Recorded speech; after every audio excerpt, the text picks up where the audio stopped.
बिल्कुल। पिछले कल की पंजाब की जो घटनाएं हैं उसने साबित किया है कि कांग्रेस पार्टी की पंजाब की सरकार जो है वो लोकतंत्र में विश्वास नहीं रख रही, तानाशाही ढंग से काम कर रही है। और अगर ये कहा जाए कि वो कहीं ना कहीं हमारे पड़ोसी देश पाकिस्तान के इशारों पर काम कर रही है तो भी कुछ गलत नहीं होगा, क्योंकि कांग्रेस पार्टी के राज्य अध्यक्ष नवजोत सिंह सिद्धू के पाकिस्तान के प्रधानमंत्री से बहुत ही निकट के संबंध हैं और इसका खुलासा पंजाब के पूर्व मुख्यमंत्री कांग्रेस पार्टी के नेता रहे कैप्टन अमरिंदर सिंह जी ने किया है। इसलिए ये भी शक जाता है कि ऐसा विरोधियों के, हमारे जो शत्रु देश है उनके इशारे पर भी हो सकता है। और इस ढंग से जिस तरह से उस रैली को असफल करने के प्रयास हुए, जो हमारे कार्यकर्ता बसों में उस रैली स्थान पर जा रहे थे उनको भी जगह जगह किसानों के आंदोलन के नाम पर व्यवधान डालकर रोका गया। और जो आदरणीय प्रधानमंत्री जी का काफिला था उसको तो सबने देखा है कि किस तरह से कुछ 100 किसानों ने ही उसको रोक दिया, जिससे ये लगता है कि ये कोई किसान आंदोलन के नाम पर आए किसान नहीं थे, बल्कि सरकार द्वारा प्रायोजित एक षड्यंत्र था जिसमें पुलिस की भी मिलीभगत क्योंकि रही है। हमने वीडियोस में देखा है उन प्रदर्शनकारियों के साथ पुलिसकर्मी चाय पी रहे हैं, जबकि अगर प्रधानमंत्री जी ने आना है और कोई व्यवधान डाल रहा है तो पुलिस को उनको हटाना चाहिए, सड़क को क्लियर कराना चाहिए। परंतु ऐसा ना करके वो वहाँ उनके साथ लंगर खा रहे, चाय पी रहे, जो इस बात को दर्शाता है कि वो एक पंजाब सरकार द्वारा प्रायोजित षड्यंत्र था जिसकी भारतीय जनता पार्टी कड़ी निंदा करती है। हमारा मानना है कि पंजाब प्रदेश में कानून नाम की कोई चीज़ रह नहीं गई है। अलोकतांत्रिक तानाशाही ढंग से ये सरकार काम कर रही है, इसलिए इस सरकार को सत्ता में रहने का कोई अधिकार नहीं है। भारतीय जनता पार्टी मांग करती है कि पंजाब में राष्ट्रपति शासन लागू। तो अपने आप ही जो है वो हमारी बात को जस्टिफाई कर रहे हैं। जब मौसम खराब था, हेलीकॉप्टर उड़ नहीं सकते थे, तो फिर बाई रोड आना ही एक विकल्प था, उसको चुना गया, तो वो कोई गलत नहीं था। दूसरा, अगर रैली में लोग नहीं थे, भीड़ नहीं थी, तो प्रधानमंत्री जी के काफिले को रोका क्यों गया? रोका तो उन्होंने है, तो जाने देते, रैली एक्सपोज होती। परंतु ऐसा नहीं था।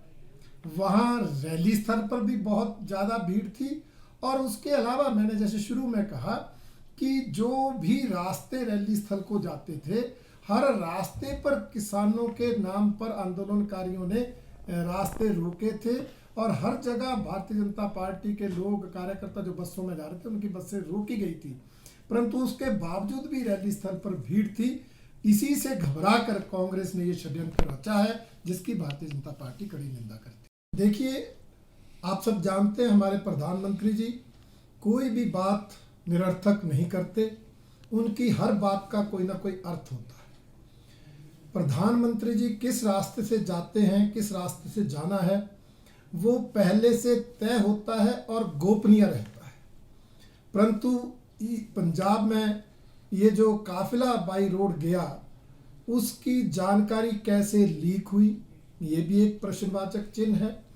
और जिस तरह से वहाँ पर खुल्लम खुल्ला ढंग से जो है काफिले को रोककर प्रधानमंत्री जी के मुर्दाबाद के नारे लगाए गए और प्रधानमंत्री जी के काफिले की ओर लोगों ने बढ़ना शुरू किया और साइमल्टेनियसली कई स्थानों पर खालिस्तान समर्थक नारे लगे, पाकिस्तान जिंदाबाद के नारे लगे।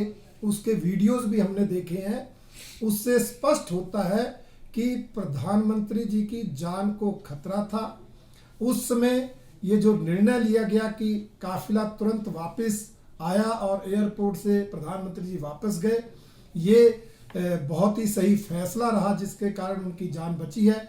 इसलिए बड़े दुखी मन से उन्होंने ये वाक्य कहे हैं और अगर पंजाब सरकार, पंजाब के मुख्यमंत्री जी में थोड़ी भी नैतिकता हो तो उनको खुद ही अपने पद से। देखिए, प्रधानमंत्री जी का दौरा पूर्व निर्धारित था और पंजाब सरकार का ये दायित्व था क्योंकि सुरक्षा में किसी प्रकार की कोई चूक न रहे। लेकिन जो सब कुछ सामने आया उससे पंजाब सरकार की मानसिकता की जो पोल है वो पूरे देश और दुनिया के सामने खुली, और जिसके कारण हमारा जो एक लोकतंत्र है, एक बहुत ही मर्यादित और खूबसूरत लोकतंत्र है हमारा, उसके ऊपर भी एक जो है सवाल खड़ा हुआ है।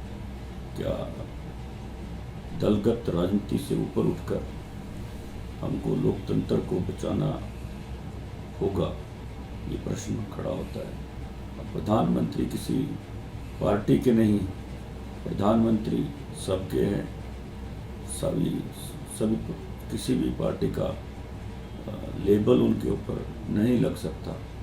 और जब प्रधानमंत्री पंजाब में आ रहे थे तो निश्चित रूप से पंजाब को ही उसका लाभ मिलने वाला था, लेकिन कांग्रेस की सरकार ने छोटी मानसिकता प्रदर्शित करते हुए इतना हल्कापन दिखाया हुआ है जिसकी उम्मीद नहीं थी, और कांग्रेस ने एक मजाक जो है लोकतंत्र के साथ किया है, जिसका खामियाजा उसको भुगतना पड़ा। सर, जो कांग्रेस के नेता हैं वो कह रहे हैं कि ये तो राजनीतिक बयानबाजी है। जहाँ पर रैली होनी थी वहाँ की वीडियोस भी वायरल हुई है, वहाँ के फ़ोटो वायरल हुए, हजारों की संख्या में लोग वहाँ मौजूद थे और मोदी जी का इंतज़ार कर रहे थे। लेकिन पंजाब सरकार के जो व्यवस्था थी उसके कारण जो है वो सब मोदी जी वहाँ नहीं पहुँच पाए। अचानक जिस चीज़ का अंदाज़ा भी नहीं था, अंदेशा भी नहीं था, वो घटनाक्रम सामने आया जिसके कारण ये सब प्रदर्शित हुआ। निश्चित रूप से बहुत बड़ा खतरा था, और मैंने पहले भी कहा कि लोकतंत्र के ऊपर जो हमला हुआ है ये केवल भारत में ही नहीं पूरी दुनिया में इसका एक सवाल खड़ा हुआ। भारत का लोकतंत्र की जो खूबसूरती है उसके ऊपर एक प्रश्न चिन्ह खड़ा करने का प्रयास किया गया है, क्योंकि कांग्रेस जो है एक हल्की मानसिकता के साथ आगामी चुनावों को ध्यान में रखते हुए भारतीय जनता पार्टी के द्वारा, आदरणीय प्रधानमंत्री नरेंद्र मोदी जी के द्वारा जो पंजाब के विकास के लिए काम किया जा रहा है, लोगों को वहाँ करोड़ों की तादाद में जो है वहाँ ऐसे विकास के कार्य समर्पित होने वाले थे, उनकी नींव रखने वाली थी, उससे वंचित रखा गया ताकि कांग्रेस को ये सोचा कि इसका लाभ लोगों को ना मिल सके, इसका लाभ भारतीय जनता पार्टी को ना मिल सके। इस प्रकार का प्रयास उन्होंने किया है, जो कि एक बहुत ही घटिया मानसिकता है। लोक मित्र केंद्र है वैसे ही स्थापित करने का निर्णय लिया है, और ज़बरदस्ती हमने डिपो होल्डर्स को नहीं कहा है।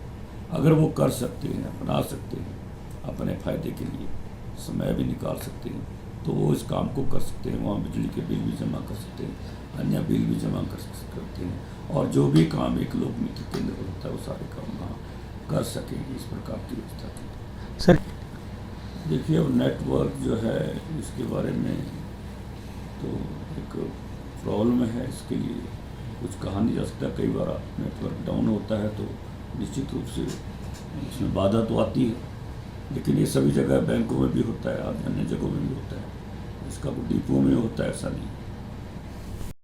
हमसे जुड़े रहने के लिए हमारे YouTube चैनल को सब्सक्राइब करें और नई वीडियो की नोटिफिकेशन के लिए बेल आइकॉन को दबाएं। अगर आप ये वीडियो Facebook पर देख रहे हैं तो लाइक जरूर करें और ज्यादा से ज्यादा शेयर करें। इसी तरह के और भी अपडेट्स के लिए फॉलो करें हमारा Instagram पेज himachal.kshri।